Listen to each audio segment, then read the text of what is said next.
कहते हैं एक बहू घर तोड़ती है, लेकिन इस कहानी में एक बहू ने अपना सब कुछ खोकर पूरे परिवार को बचा लिया। अंत सुनकर आपकी आंखें नम हो जाएंगी। नमस्कार दोस्तों, स्वागत है आपका अपने चैनल भक्ति ज्ञान और कहानी में। राय परिवार अपने में बहुत सम्मानित था। घर में दादाजी, दादी, दो बेटे, दो बहुएं और पोते पोतियां रहती थी। बड़ी बहू सीमा सबकी चहेती थी।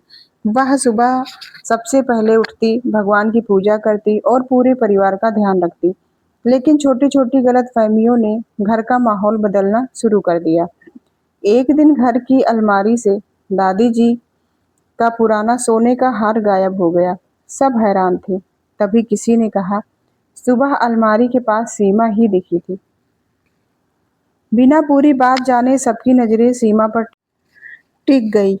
सास गुस्से में बोली, सीमा, हमने तुम पर भरोसा किया और तुमने यही किया। सीमा रोते हुए बोली, माँ जी, मैंने कुछ नहीं लिया। लेकिन किसी ने उसकी बात नहीं सुनी। घर के लोग एक एक करके उससे दूरी बनाने लगे।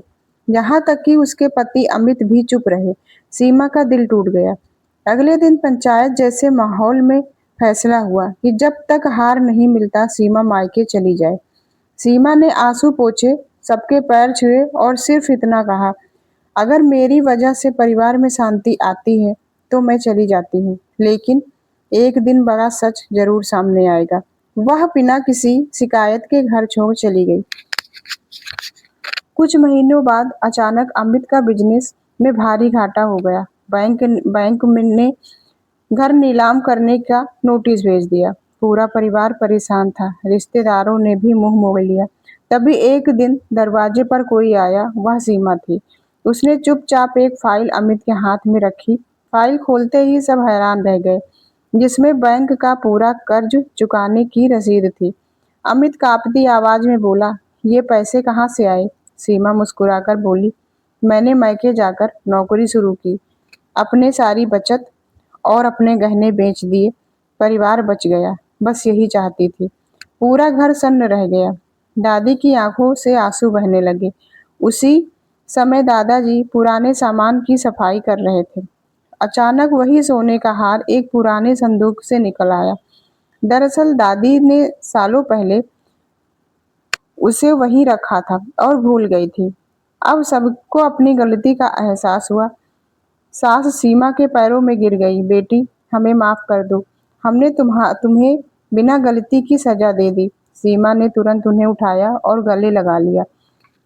माँ जी, परिवार में माफी नहीं, सिर्फ अपनापन होता है। अमित रो पड़ा, मैं पति होकर भी तुम्हारे साथ खड़ा नहीं हो पाया। सीमा ने कहा, गलती इंसान से होती है, लेकिन परिवार वही है जो गलती सुधार ले।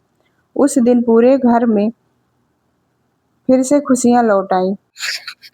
अब हर त्योहार पहले से भी ज्यादा प्यार से मनाया जाने लगा। दादी अक्सर सबको कहती, घर की असली ताकत दीवारें नहीं, रिश्ते होते हैं, और रिश्तों को निभाने वाली हमारी बहू सीमा। कभी भी बिना सच जाने किसी को अपने पर आरोप मत लगाइए। परिवार भरोसे, त्याग और प्रेम से चलता है। एक समझदार बहू या बेटी पूरे परिवार को जोड़ सकती है और एक गलत फैसला पूरे परिवार को तोड़ सकता है। जिस घर में बहू को बेटी का सम्मान मिलता है, वहाँ सुख अपने आप आ जाता है, क्योंकि परिवार का असली ताकत प्रेम, विश्वास और संस्कार होते हैं। दोस्तों, ये कहानी आपको कैसी लगी? प्लीज़ कमेंट बॉक्स में अपनी राय ज़रूर दीजिएगा।